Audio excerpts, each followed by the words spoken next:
All right.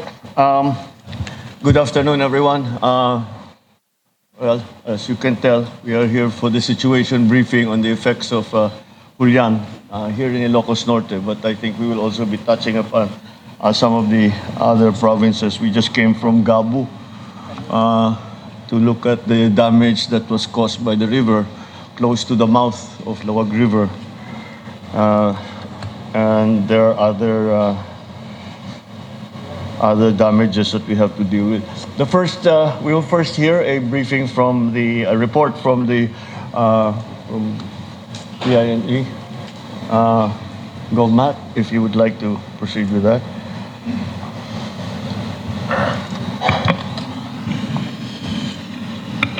Good afternoon to everyone. Maraming salamat.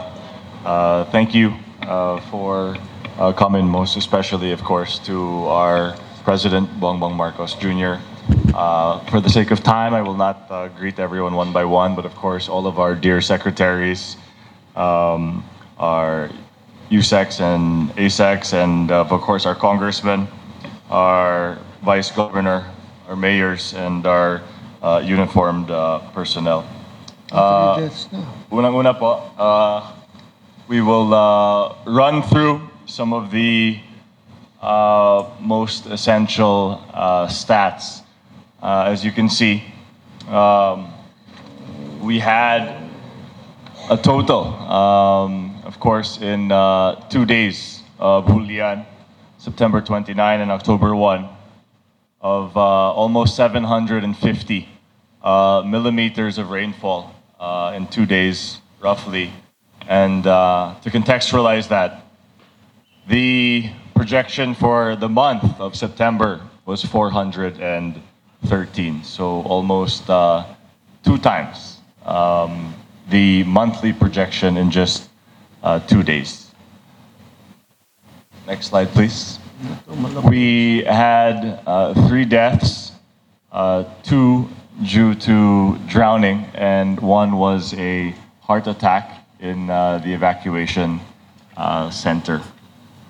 The total number of families affected was almost 35,000 families.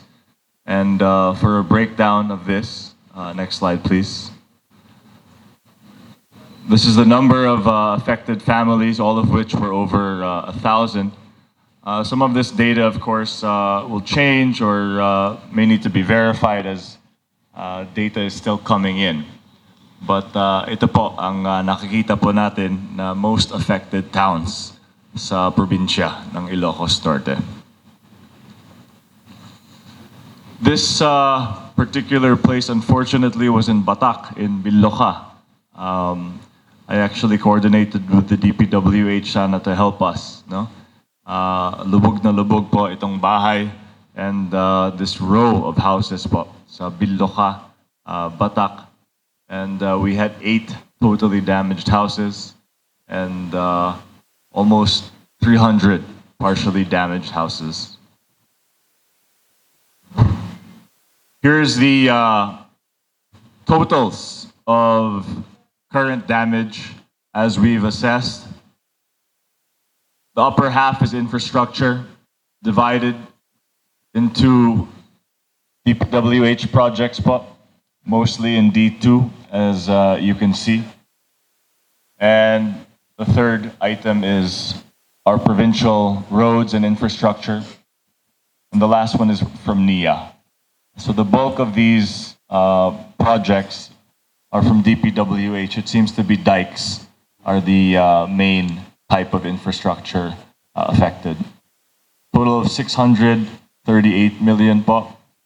Our agricultural damages are extremely heavy and painful as well. Of course, even more painful sa ating mga kakailian at sa ating mga kababayan, almost 351 million for a total of almost 1 billion pesos po of total damages for Ilocos Norte, and we expect this to still rise. In terms of the specific areas, ito po, ang mga worst hit, infrastructure, Bintar. This one was already uh, rectified with landfill thanks to Mayor Richard and some local contractors and DPWH, of course, which this was fixed with basically lupa lang ang linagay in this area, so it was passable. This is a seawall in Bangi that I brought to the attention also of DPWH na mukhang medyo malapit po sa aming dagat. Kaya I asked RD Ronel Tan, let's take a look, no? Kasi madami pong mga seawall na it looks like may not be suitable, no? Kasi masyadong malapit po sa beach. So I hope we can take a look at this po. We can siguro breeze through. Sige lang po, next slide po. Solsona, a road that was ongoing, not finished and was damaged. Ito po ang Pagudpod. So coastal po.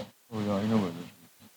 Thus far, the PGIN has distributed about 14,000 food packs in partnership with our mayors. And from our count, the mayors have also given an additional almost 5,000. So most of our kakailian have been covered, of course, with food packs, since I think we're on day 4, no, now. All right, next slide, please. Of course, what we need, additional food packs po sana. Mobile water filtration systems would also help. We requested rice also from OCD, and who also sent us non-food items. We saw that, of course, many of the evacuees ended up in schools and evacuation centers and barangay halls, but lacked sleeping materials. No? So ito pong mga humot, sleeping kit, hygiene kits. Cash assistance, of course, would be first and foremost sana. No? Ito pong mga AICs natin, cash for work, tupad. I thank Secretary Rex for always being extremely responsive and helping Ilocos Norte directly.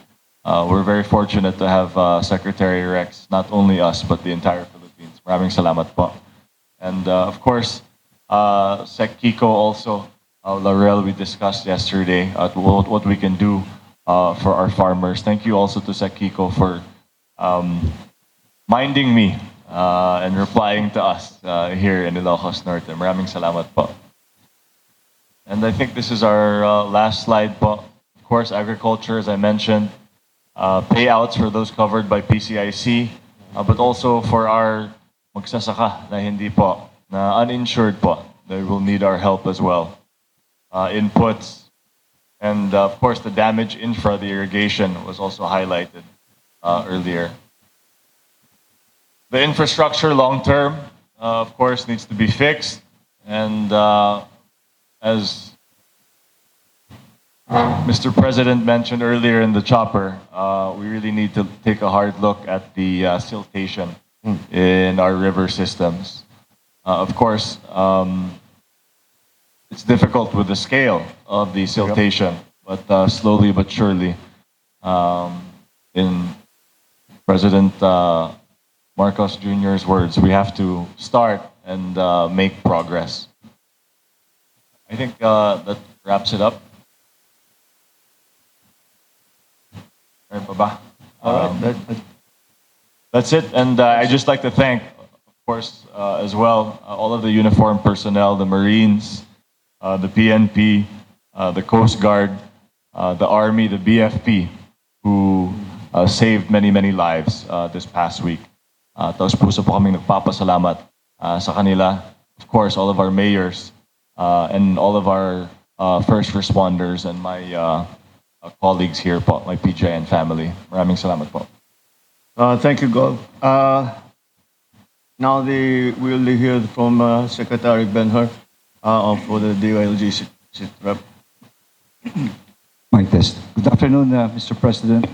Of course, to our Governor Manotoc, Congressman Marcos, Congressman Barba, to all the officials of Ilocos Sur and Ilocos Norte. Just to add to what the Governor said for our report. Next, please. Lahat po ng local chief executives, wala pong umabsent, wala po nasa labas ng bansa o nasa Maynila. All of them in both Ilocos Sur, Norte, and La Union, lahat po talagang sila nag-manage no, nung lugar po nila, nung bagyo. So makikita po natin yan dito. Slide. Next, please. In Ilocos region, makikita po talagang grabe ang sinanata ng baha such that the provincial government has to declare a state of calamity and cancellation of classes and work. No?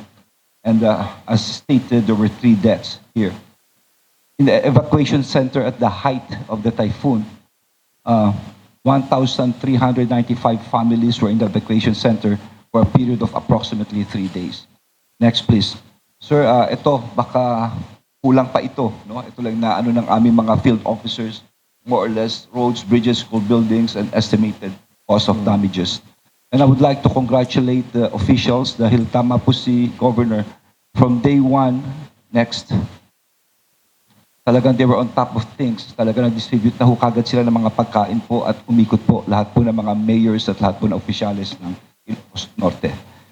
Ganun din po sa Ilocos Sur. Sa Ilocos Sur ay there were 16 evacuation center affecting 237 families for 3 days. No? There were cancellation of work, classes, and the damages to roads and bridges. 11 were impassable, not possible, and 1 bridge impassable, not possible. Suspended the seaports and flooded areas. There were 18 areas in 3 cities that were flooded in Ilocos Sur. No? So in summary, ito po mga priority needs. Anyway, na-explain naman po kanina ni Governor po ito. At Ilocos Sur, it's more of agricultural support. That's all, Mr. President. All right. You have slides here for Region 2. Kasi Cagayan Valley, meron ding malaking naapektuhan ng mabuti. Yes. Well, there's the Batanes, which we already did. Yes, sir. Ito sana i-report ko kanina about Batanes. Okay, I'll just skip. Well, yeah, we have I'll that. just All skip right. Batanes, Mr. President. I'll go straight to Cagayan. Let's go straight to Cagayan, please. The slide in Cagayan. Okay. So, ito po ang damage and impact, no? Sa Calayan Island, there are priority Calayan needs Island, oh. for health, food, wash, shelter, protection, and others, no? So sa health, it's a shortage in medicinal supplies due to suspended inter-island travel, medicines and vitamins. Food, ang kailangan po is 3,000 food packs, no? This is as of 6 p.m. October 3, no? Shorted in food supply due to suspended inter-island travel. Wash is all functional. Okay. Shelter, no? 57 households with damaged housing units in status. So ang kailangan po nila is housing assistance for rehabilitation and upgrading. So agriculture, status 70% of rice, flowering stage, and high value crops were damaged. Medyo malaki po, 70%. Yes, sir. So ang kailangan po nila is agricultural subsidy for survival and recovery this planting season. So ito po ang national government response effort. Of course, si Secretary Rex, no, and OCD and the LGUs, and nakalagay po rito mga ginawa po nila. So halos 10.4 million ang binigay ng DSWD, OCD 5.2 million, LGUs 3.2 million, and the NGOs 2.9 million, and other partners. All right. Family assisted were 14,247 families, sir, in Cagayan. Okay. Thank you, Sec Benha. We move now to the response report on the responses. Yes, Mr. Sec, President. Rex. Mr. President, I'll skip the first 2 slides because that's been covered by Sec Benher and Governor Matt. Oh, yes. I'll go straight to the last slide, which is the 3rd slide. It's a bit small, Mr. President, but for Ilocos Norte, we've released, as of yesterday, 15,757 family food packs. We continuously work with the local officials because we're ready to deploy more, Mr. President, as mentioned a while ago. For the region and for Ilocos Norte, we have a standby of around close to 100,000 family food packs before the storm hit. And we are constantly augmenting that. So the request of the province for more food packs, we'll work with them on that, Mr. President. It's ready and it's in our warehouses for deployment. As for the request for the cash assistance, as mentioned a while ago, Mr. President, the moment we get the list from the LGU, we can also start processing your instruction to release cash assistance. All right. Well, yung mayors know, alam ng mga mayor kung anong gagawin. So yun ang, I think sa food pack naman, in terms of food packs, we are Okay, sir. we have the proper amount. Yes, sir. We have more than enough, sir, to keep on going. Okay. Now that's right. So the next part is going to be the cash assistance, so that the households can be the ones to decide how they will spend their money and what are their needs. Okay, that's it from sa bagay. We're all up to the levels that we need to be, no, in terms of food packs, in terms of cash assistance. Wala pa dito yung mga iba na yung sa DOLE at saka yung sa ibang agencies. Sir, this is purely for DSWD. Yeah, I understand. No, but even in the wala because there was for Tupad, there was a request for Tupad. Anyway, we'll deal with that when we get back to we'll get back to money, because also they haven't been able to assess yet, and then to make the listing for again the mayors will have to be the ones to do that. Okay. All right. Thank you, Secretary Rex. Ayan, Sec Manny Bonwan will give us Thank you, dito Mr. marami President. tayong infrastructure damage at Thank you, Mr. President. both regions. As far as let me start with the national roads, Mr. President, because as a matter of protocol, in terms of calamity like this, we wanted to clear out all the national roads to provide access to the calamity areas, actually. And I'm very glad to report, Mr. President, that there has not been any major damage along all the national roads in regions 1, 2, and CAR, except that there were actually soil collapse and fallen trees that were removed and cleared actually in 2 days' time. So everything was cleared, Mr. President, and there was no major bridge that collapsed at this point, Mr. President. Wala tayong nakitang problema when we were flying. The only problem that we encountered, Mr. President, is actually yung mga diking systems that have collapsed actually. Meron mga na-erode na ilang lugar na nakita natin. Yes, Mr. President. Wala nang support yung If kalsada. I may, yung tinanlaan natin yung first slide kung nandiyan dyan, yung Gabo o yung first slide kung nandiyan dyan pa. Yung first.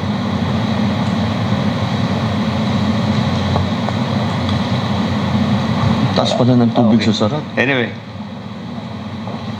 Anyway, I think the only problem, Mr. President, as far as the roads is concerned, is actually yung that we are still trying to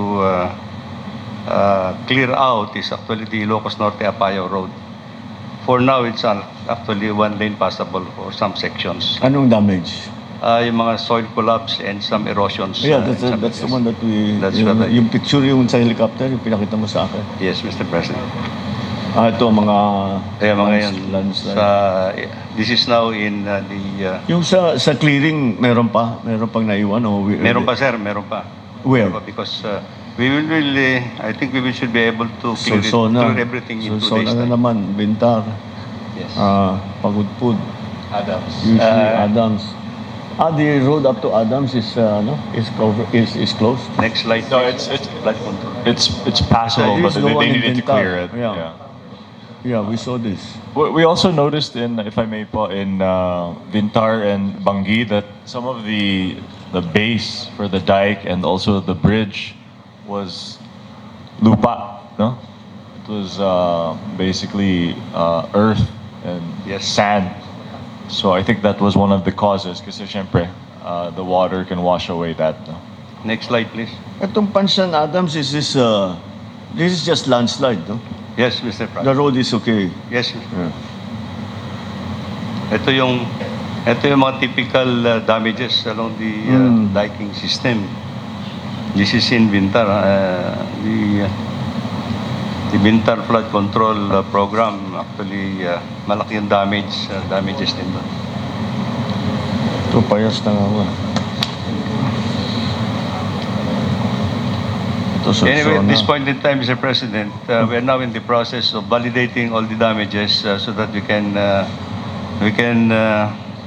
come out with the cost, the real cost of restoration that we have agreed with OCD to work out anytime soon, Mr. President. Ito, Bintar. Yung flood control na naman sa Bintar. Bakit ang daming nasira na sa flood control? Many of these, matagal na itong mga ito eh. They survived many years ago. typhoons and floods already before. Bakit? Ito yung mga, these are the dikes that were built long time ago, yung Yeah. mga karamihan, Mr. President. Yes. So,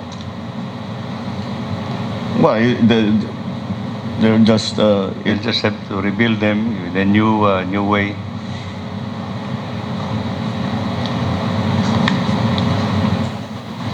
well, how can we avoid this kind of damage kung magkaroon ng similar typhoon ulit? Because before sa mga typhoon hindi nasira ito eh. Panahon ko pa ito eh. Itong mga ibang slope protection dito. Ito, matibay naman na pag nagbabago hindi naman nasisira. Ba't kaya nasira ngayon? I think, Mr. President, there are two things, phenomenon. Actually, kasi baka nag-overflow kasi yung water and brings up the dun sa other side. Okay. Because of silted na yung riverbeds. Yeah, that's the other thing. Silted yung riverbed. Yeah. So there is a tendency for the water to overflow. And when it comes back, doon ho na-erode yung puro yung The roadside. yung dikes, river protection, slope protection. Or yun ang gusto ko malaman, what changed?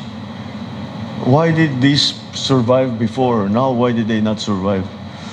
What is may yung sa dami ng tubig? at that time siguro, Mr. President, the riverbeds are actually the That's capacity. really the thing, no? And it is the Well, that's drainage, the That's the capacity was conclusion we all came to because ang gulat ko nung lumilipad kami, grabe na pala ang siltation dito. We have to do something. Matt will figure something out. I'll talk to whoever we can talk to who can help us because when I don't remember the rivers being that shallow before.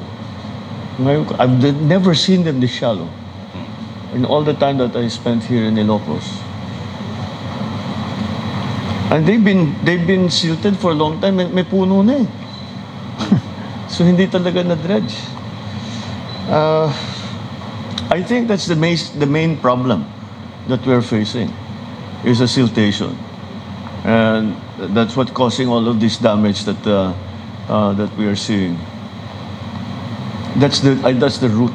I think that's the root problem. That's the one that we have to attend to. meron. Okay. Yeah, I hope we can work with DNR and DPWH for this large-scale dredging po. Diba? What we've been working on. Dito, kaming gumawa nito eh. This was fine for a long time. We built this together with the bridge. I remember. Our program in the department, Mr. President, is to acquire more of the dredging equipment now. Yeah, we've included in our program for 2025 again for the acquisition of dredging equipment. There are actually sabo dams upstreams Yes, that yeah, have been so, built. yes, all the way up to Now we have to Sorsogon. clear also the sabo dams now. We have to desil also the sabo dams so that Yes. mag-increase But we should be doing that regularly because that's a natural occurrence dun sa Sabo Yes, Dam. yes, Umiipon talaga yung buhangin sa ano. Yes, Mr. President, yes, that's true. We have to clear out the debris that has already been trapped into the sabo dams so that it has already actually Sabagay, the Sabo Dams are already what? panahon May 15 years na yan. panahon mo, sir. Oh. Ah, I Panahon mo, was sir, still yan. governor. Yan. Ano sa ano yan? So mga 20 feet, more than 20 years na yun. Kaya kailangan talagang linisin na. Maybe we can work it out with local governments as well, Mr. President, Yes. to do the desilting. Yes, we used to do the cleaning. Panghinayan, all of these things that we built.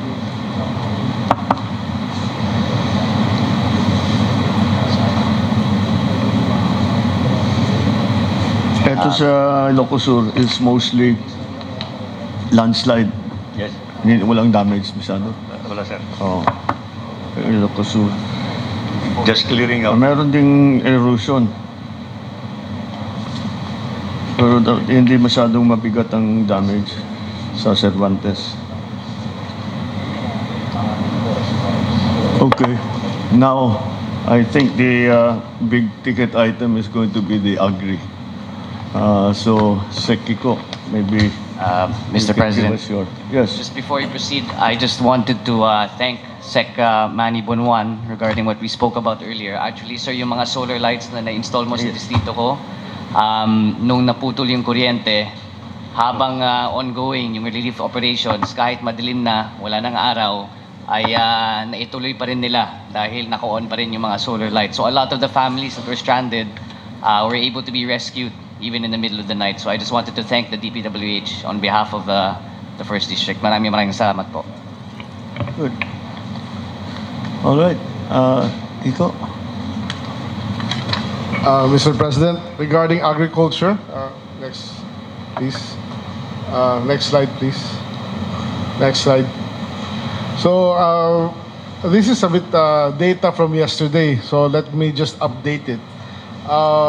Affected families from 13,000 yesterday, we have counted already 15,300 families affected. Hectareage pala. The 13,000 hectares ang tinamaan, but with chance of recovery as of yesterday, today it's 15,304. For affected farmers, 20,000 yesterday, today it's 26,461. Then yung volume loss yesterday was computed at 19,000 metric tons. Today we stand at about 21,000 metric tons already. And the value lost was from 481 million pesos yesterday. Our estimates today is 516 million pesos. Of which, if you can see in the left top ring, 72% of the loss or the damage would be rice. High-value crops with small corn would be 7.43%. Next slide, please. So, yan yung sa corn naman is 559 hectares. But total value lost estimate as of yesterday is 35. A little bit more today, but maybe These are almost for 40. regions 1 and 2. This is only for the colored, yes, yung Ilocos and Cagayan. Based on the map. So each one would have the Okay. marker where the reports are coming from, sir. High value crops, wala masyado. Next, please. Then for livestock also, the computation is only about 500,000 pesos. And for irrigation, yung data ni GovMat is much higher, but our data as of yesterday is 92.6 million, and mostly in Cagayan and some Isabela and some Ilocos Norte. Next slide, please. Anyway, these are just details. Tuloy. Ano ito? Tuloy, Farmers. please. Ito yung Next. kailangan natin. Next. Yan sa irrigation systems. Oo. We have So to... ito yung mga pictures ng mga tinamaan. Maraming nakadapa ho. But hopefully, umaraw-araw pa ng konti, baka yung iba may tumayo ulit at may konting recovery tayo, sir. Next, please. So yung flooded areas yan, total damage, sir. Next, please. Ito naman yung actions taken and interventions to affected farmers. Yes. Next slide, please. So basically, these are just what we are doing right now. Next slide, please. So a total of 164 million worth of agricultural inputs are ready for distribution for rice, corn, and vegetable seeds from the regional DA field offices. Then 25,000 loanable amount from the Survival and Recovery Sure Loan Program of the ACPC, payable in 3 years at zero interest, so ready to deploy. And yung ating PCIC crop insurance indemnification. So ongoing, sir, yung ating damage assessment, and I have instructed our PCIC to expedite, hopefully after 2 to 3 weeks, maka-issue na sila ng indemnification checks to our farmers. Then sa request kanina ni Governor na 2,000 sacks of rice, kung wala yun sa OCD, I have instructed by text just a while ago yung NFA to release to your next, yung sa livestock dispersal, we have some livestock to be dispersed, but we will just need the list from the mayors and the governors kung ano yung nawala, so that hopefully we can replace them as soon as possible. Next, please. So basically yun lang, sir. Okay. So this is the agricultural damage. Yung sa Batanes is the structures, no? That's what we will have to look after. Dito agri talaga ang naging malaking damage. Anyway, we have anong stage na ng palay in the season? Unfortunately, it's harvesting stage Oo na. nga, it's already October eh. Yes, sir. Magmi-mill na kami. 1 week na lang yata, Magmi-mill na harvest kami na. next month, by January. So yung 12,000 tons, 12,000 hectares yung na-affect din. How much palay was destroyed? Kahit in hectareage or value? Volume would be about 15,000 tons. 15,000 tons. Yes, sir. Malaki. Oh, well, we'll have to assist those farmers. Nawala yung ano nila. Nawala yung planting season nila. They lost one planting season. Yes, sir. What's important lang now is they have to be able to replant as soon as possible. And we have the loan amounts of 25,000 per farmer na pwede mabigay from ACPC, and of course the indemnification from Okay. the, and of course the free seeds and the fertilizers and everything. Okay. Thank you, sir. All right. Thank you. Thanks. Thank you. Okay. Well, from the reports that we are being given, I think that the response is sufficient. We will continue, of course, to provide assistance as the days go on, and as long as it's still needed, both from the DSWD, but of course the crop insurance na kailangan natin i-process, and then the cash assistance that's being. So I think we're all right in terms of the response for both Region 1 and 2.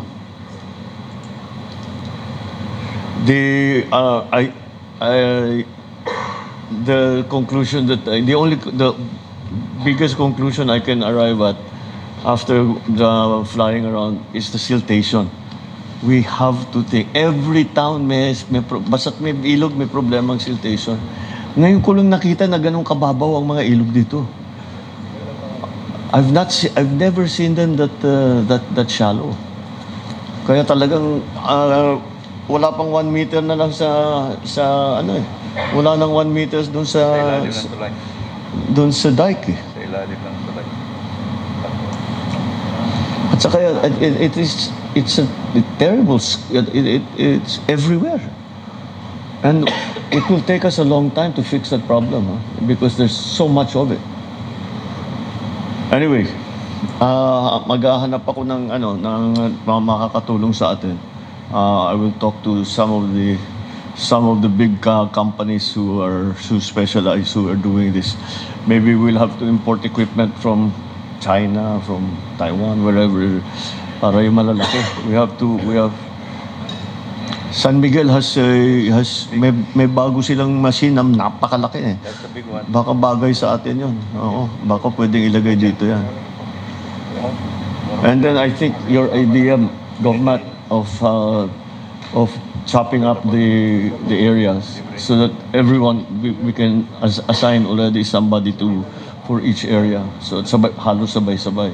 It will be almost sabay-sabay. That's the thing that we have to do now. All right. Okay. I think in terms, at least for the response, we'll still have to assess. Hindi pa ito final. Itong mga nakikita natin, it's not yet final. We will still have to assess further in the agri. Pero yung mga displaced persons dito, wala na, nagbalikan na lahat, no? Do we still have people in the evacuation center? No more. Okay. Oh, yun. So that is, pero meron pa rin, they will still need food packs kasi nakikitira yung iba dyan. But I think most of them will probably be back already in their own homes. Yeah. Ang core problem nito is the siltation. And it's a big problem. And we'll have to do something about it. Okay. Are there any other reports anybody has that we should be hearing? Okay, thank you very much. Sorry, if I may add very quickly lang po. There's also concern, I think, with some of the box culverts. Maybe some of the mayors can attest to this. The box culverts? Yeah, sa DPWH po. Why? It's, paminsan daw maliit, no? Ang box culvert for the drainage. Like where? We had multiple wherein the water is not able to pass, no? Kasi paminsan masyadong maliit po ang box culvert. And then if I may add lang very quickly also, LIA, Lawag International Airport, we also need a hangar for chopper for relief operations. So maybe General Romeo Bronner and Sekibo Teodoro, baka you could help us po. We're trying to budget for this next year so we can house an actual chopper sa amin po. Because whenever we have a calamity, we have to wait for the chopper pa po from Manila. We have the EDCA site, Yes, Mr. in President. Cagayan. Plus the tactical Then the operations tactical group operations 1 group, is oh. transferring from Yeah. Baguio to Lawag. Because it's just a response time that we have to... Yes, sir. And the prepositioning of air assets, we need a hangar, sir, for that. Because we always have isolated areas for that we can't reach via land, so the chopper really helps. But that we're able to drop goods for those in But need. the water has gone down sufficiently that there Now are it's no- passable. there are Now, no- yeah, everything is. So where the usual Solsona, Vintar, the Yeah. usual places that always get Adams, isolated. Big Dig. Well, Adams because of the road. Yeah. Adams itself doesn't get flooded. It's just that the road gets The road, yeah. landslide. But a lot of our barangays become isolated with the water. Yeah. Right. So no more isolated barangays, okay. Even here in Lawag, di ba? Hanggang Riweng nagsasara sa Riweng.